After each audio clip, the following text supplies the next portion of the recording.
Hello everyone, Zain with you, and today we'll show you how to use ParentSquare in 2025.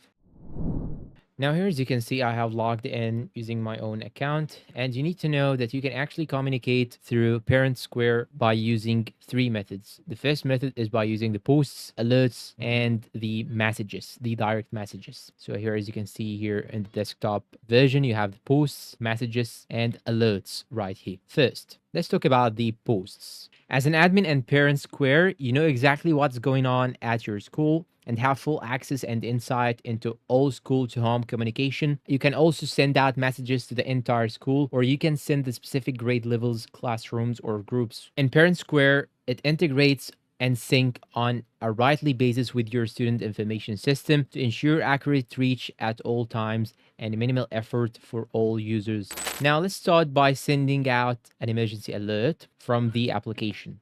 Now to do so, you should simply click on alerts. Then you want to select any one of these options. Then you'll have to choose also one of these options. Choose the language or include the students. Then click on send urgent alert and click on yes, send. Now when going on desktop, go and click on alerts. Then here you can simply click on send urgent alert. Now let's talk about the second way that you can actually use in order to communicate through ParentSquare, which is the post. And this is my favorite part. Now, when you go back to the main interface, you can simply click on post right here. Once you click on post, it will show you here this template. So now we can choose the type of the font from these menus right here. You can even choose who you want to send these or this post for. You can choose the subject. You can even attach forms, permissions, items. You can ask for them. You can attach photos or files. You can request volunteers. You can request payment. You can post add-on a calendar, for example, or request RSVP. So this is a good feature. Now here, as you can see, I can add the calendar. As you can see, I can request an RSVP. You can ask for a volunteer and